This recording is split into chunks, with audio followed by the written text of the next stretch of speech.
kembali di bagian tambah dari pelajaran sekolah sahabat ini. Mari kita melihat ya lebih lanjut tentang kasih dan kejahatan. Kenapa? Kalau ada kasih Allah tersebut, kenapa tidak begitu kejahatan itu harus terjadi ya?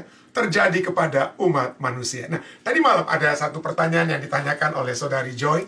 Bagus sekali pertanyaannya. Dikatakan, Pastor bilang, apa yang kita tabur akan kita tuai. Betul ya, itu firman Tuhan. Bukan saya yang bilang, firman Tuhan yang katakan ya. Kapan itu terjadi? Mungkin bukan sekarang, nantinya. Pada saat Yesus datang di kali yang kedua, dan penghakiman itu akan terjadi.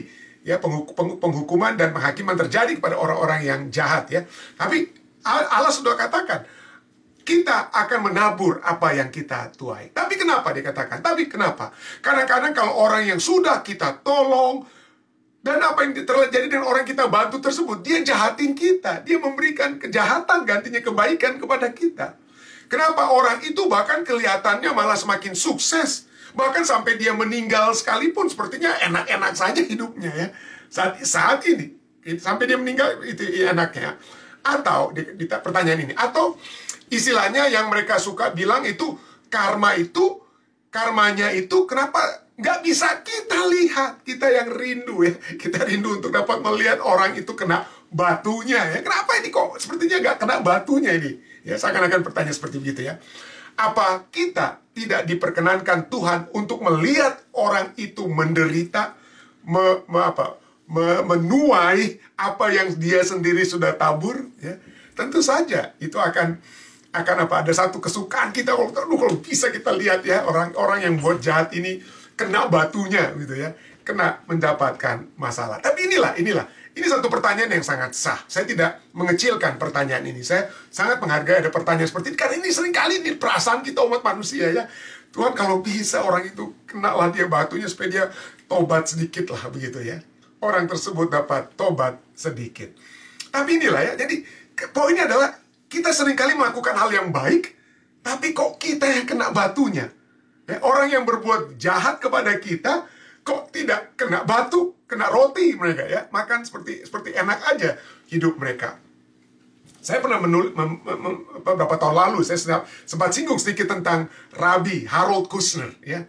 Rabbi Harold Kushner yang menulis satu buku di tahun 1981 menjadi best seller ya, menjadi best seller ini ya. Yaitu judulnya adalah When Bad Things, ketika hal-hal yang buruk terjadi kepada orang-orang yang baik ya. Hal-hal yang buruk terjadi orang baik. Nah, dasar ini menyebabkan buku ini tahun 1981 ini menjadi bestseller. Kenapa? Karena judulnya yang provokatif ya. Judulnya yang provokatif. Kenapa?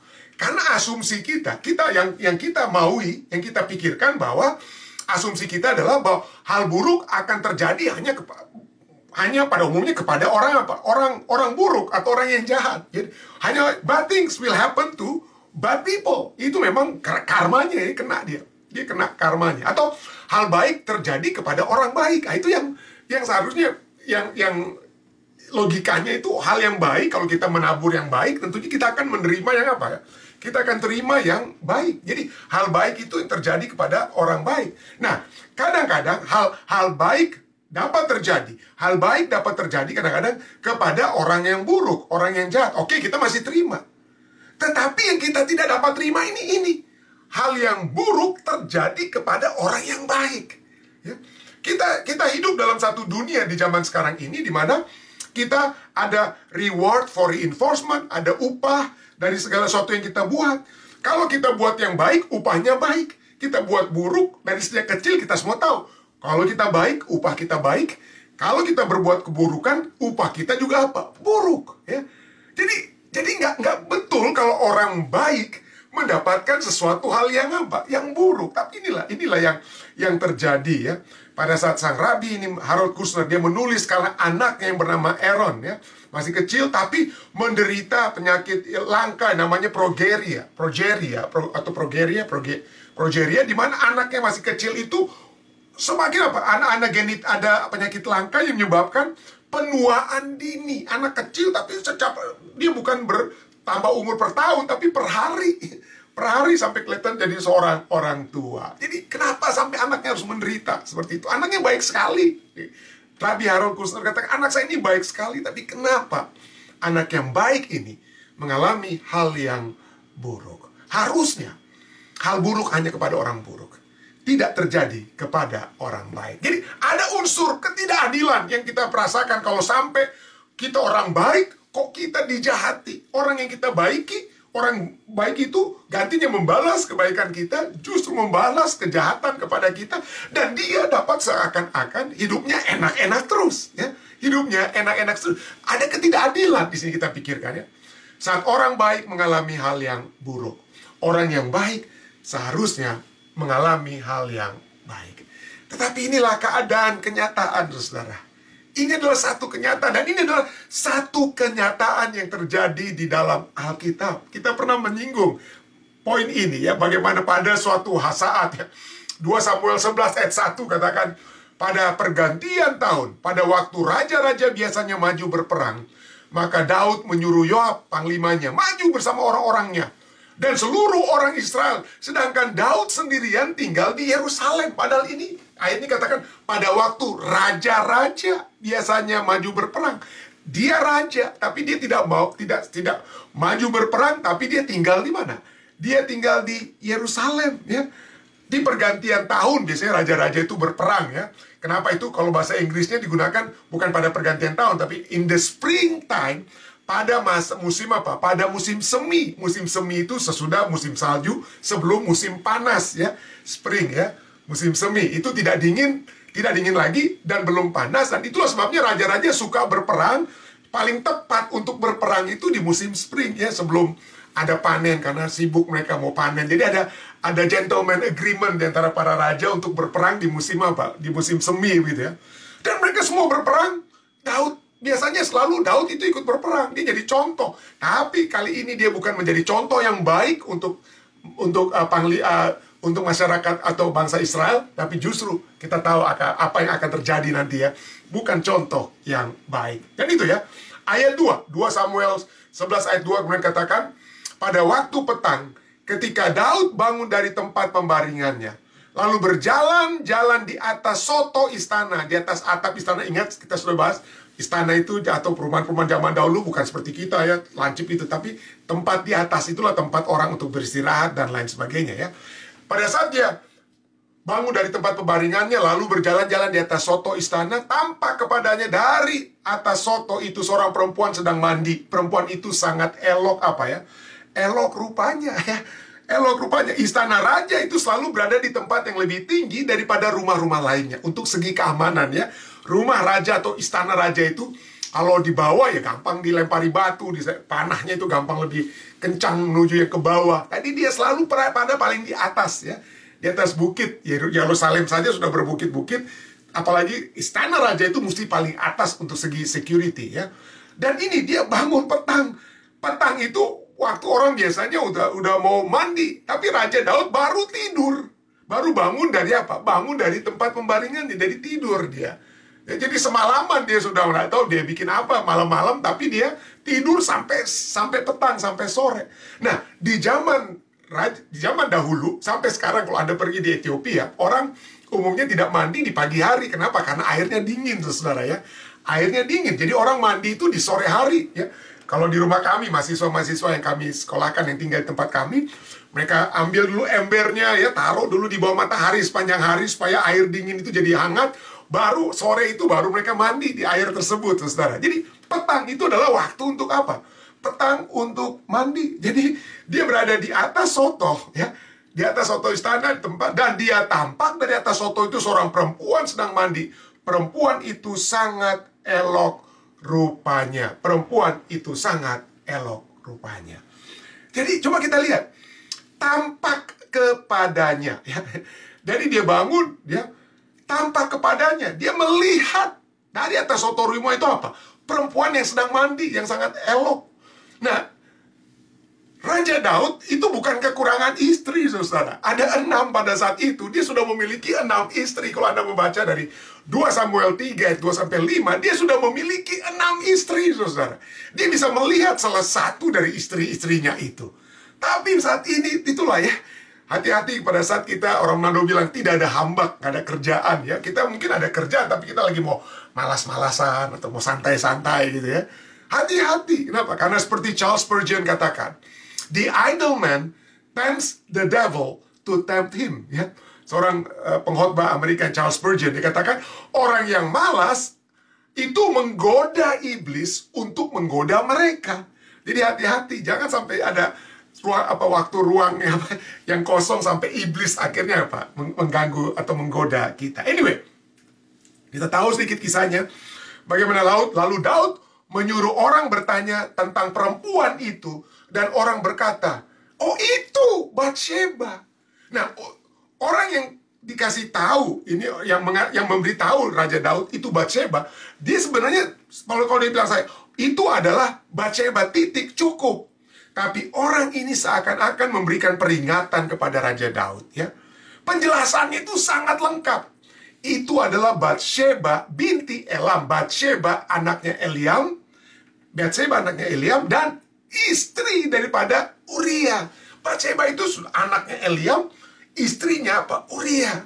Jadi kenapa sangat lengkap begini, ya? Kenapa sangat detail dikasih tahu oleh orang tersebut, ya?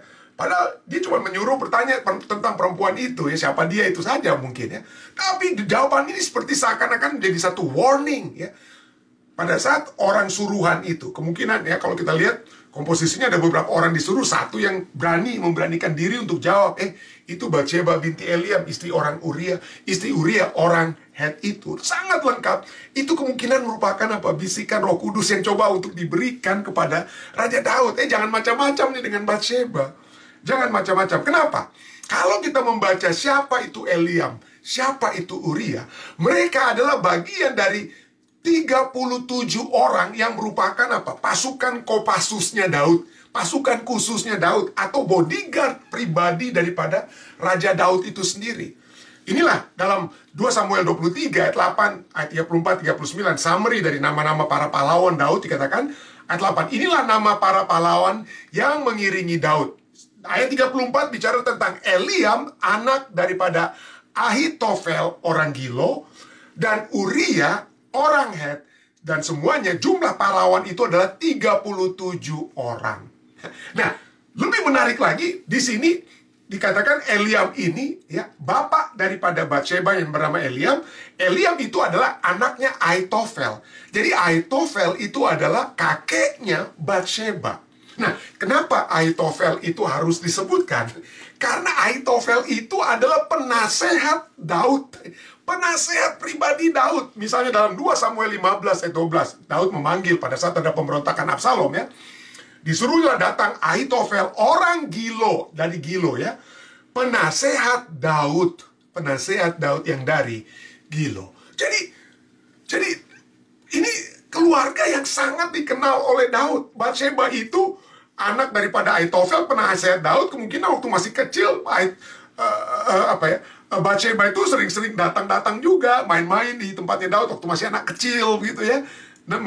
Di istana, di tempatnya Daud. Dan pada saat dia menikah, mungkin saja Daud yang menjadi comblang.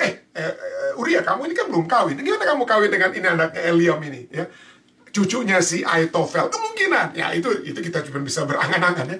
Tapi poinnya adalah kemungkinan besar Daud itu hadir di perkawinan daripada salah seorang pahlawannya. Mungkin dia jadi sponsor. Atau kalaupun zaman dahulu seorang raja itu juga dapat seperti dapat kalau tidak ada nabi ataupun hakim atau raja juga dapat menjadi seperti pemimpin rohani. Mungkin dia yang memberkati Uria pada saat menikah dengan Batsheba. Walaupun tidak ditulis, ya, terus terang tidak tulis. Tapi artinya Daud ini tahu sekali siapa itu Batsheba, saudara. Tetapi gantinya dia, oke, nggak boleh, saya nggak boleh nih. Ini off limit nih, ini off limit. Tapi apa yang terjadi? Ayat 4 dan 5. Sesudah itu Daud menyuruh orang mengambil dia. Perempuan itu datang kepadanya, lalu Daud tidur dengan dia. Lalu mengandunglah perempuan itu, dan disuruhlah orang memberitahukan kepada Daud demikian, Aku mengandung. Jadi sangat menyedihkan. Gantinya dia mengetahui siapa itu Batsheba, gantinya dia berhenti, dia double down, dia langsung hantam terus. Dan pada saat ini terjadi, pada saat Batsheba mengandung, Daud gantinya mengakui kesalahannya, minta ampun kepada Uria, kepada Eliam, Ahitofel, dan lain sebagainya. Dia justru menyuruh untuk apa? Mencoba untuk menutupi dosanya. Dia panggil si Uria. Uria pulang. Saya panggil nih, ada perlu nih Uria. Dipanggil lah Uria pulang. Dikasih makan, dikasih mabok. Disuruh pulang ke rumahnya. Wah, pas disuruh pulang, gantinya Uria pulang. Tapi padahal udah disuruh mabok sedikit, tapi masih bisa berpikiran jernih si Uria. Ya. Ayat 11. 2 Samuel 11 ayat 11. Tetapi Uria berkata kepada Daud, tabut serta orang Israel dan orang Yehuda diam dalam pondok, dalam tenda atau apa ya. Juga tuanku Yoab dan hamba-hamba tuanku sendiri berkemah di padang. Masakan aku pulang ke rumahku untuk makan, minum, dan tidur dengan istriku? Disuruh-suruh kan, karena istrinya sudah hamil. Daud ingin supaya Uria pulang meniduri istrinya supaya tidak ketahuan dia bapaknya. Ya. Dia pulang, ya itu Uria punya anak, itu bukan saya. Tapi Uria bilang, masakan aku pulang ke rumahku untuk makan, minum, dan tidur dengan istriku? Demi hidupmu, dia mau mati untuk sang raja. Demi hidupmu dan demi nyawamu aku takkan melakukan hal itu. Gantinya dia pulang, dia tidur di depan istana daripada Raja Daud. Dan kita tahu akhirnya. Akhirnya Daud udah kepalangan, wah gimana nih? Dia suruh, akhirnya dia tulis surat. Bilang ke Yoab nih, kasih si Uria itu maju ke depan, paling depan. Dan kalau saat dia sedang berperang, mundur kalian. Matilah si Uria. Dan betul, Uria pun mati. 2 Samuel 11 ayat 17 katakan, Uria, orang Het itu mati. Ya. Hal yang telah dilakukan itu dalam 2 Samuel 11 ayat 27 katakan, hal yang telah dilakukan Daud itu adalah jahat di mata Tuhan. Tuhan tahu, saudara. Mungkin kita tidak pikir, aduh saya ingin melihat dengan mata kepala saya sendiri orang-orang jahat ini kena batunya. Saya ingin melihat dengan mata kepala saya sendiri. Kalau bisa mereka kena karmanya dan lain sebagainya. Tuhan katakan, kita sudah bahas waktu lalu, bahwa vengeance, pembalasan itu adalah hakku, kata Tuhan. Itu adalah hak Tuhan, bukan hak kita. Tuhan tidak buta, saudara. Tuhan tidak buta. Yeremia 16 ayat 17 katakan, sebab aku mengamat-amati segala tingkah laku mereka. Semuanya itu tidak tersembunyi dari pandanganku, dan kesalahan mereka pun tidak terlindung di depan mataku. Ya. Tidak ada yang tersimpan di mata Tuhan. Kalau Anda membaca Lukas 12 ayat 2, saya tidak sempat cantumkan lagi di sini. Lukas 12 ayat 2 katakan, tidak ada sesuatu pun yang tertutup yang tidak akan dibuka, dan tidak ada sesuatu pun yang tersembunyi yang tidak akan diketahui. Semuanya terbuka, dan kita tahu kisah ini bagaimana Tuhan mengutus Nabi Nathan untuk kemudian menegur Daud. Tapi kita tidak membahas tentang Daud dan pertobatannya kemudian, dan apa yang terjadi kemudian, tidak. Tapi poin yang kita bisa lihat di sini, ada poin yang sangat penting, ya, bahwa orang baik seperti Uria mengalami keburukan. Dosa manusia dan konsekuensinya itulah menyebabkan Uria menderita. Kisah Daud dan Uria adalah satu contoh bagaimana dosa manusia dapat menyebabkan kerugian dan penderitaan yang parah bagi orang lain. Ya, parah bagi orang lain. Tapi itulah dosa manusia dan konsekuensinya. Dosa persinahan dan pembunuhan Daud menyebabkan rasa sakit dan kematian bagi seseorang yang baik. Terkadang hal buruk terjadi hanya karena kejahatan atau keegoisan orang lain, dan tidak ada kebaikan langsung yang tampak bagi mereka yang menderita sebagai akibatnya. Tuhan, saya ingin melihat dia kena batunya, tuh saya kok nggak pernah dapat justru yang baik. Ya. Saya terus menderita. Saya dibuat menderita oleh orang yang buruk, orang yang jahat. Dan terus-menerus saya menderita. Sedangkan dia yang berbuat kejahatan kok senang-senang terus, Tuhan. Tapi inilah, kita berada dalam keberadaan dunia yang berdosa dengan adanya dosa manusia dan konsekuensi dari dosa tersebut. Poin kedua yang dapat kita lihat. Poin kedua adalah adanya realitas ketidakadilan. Realitas ketidakadilan di dunia yang telah jatuh. Alkitab mengakui realitas ketidakadilan di dunia yang dirusak oleh dosa. Tolong baca Pengkhotbah 8 ayat 14. Tolong baca ayat ini.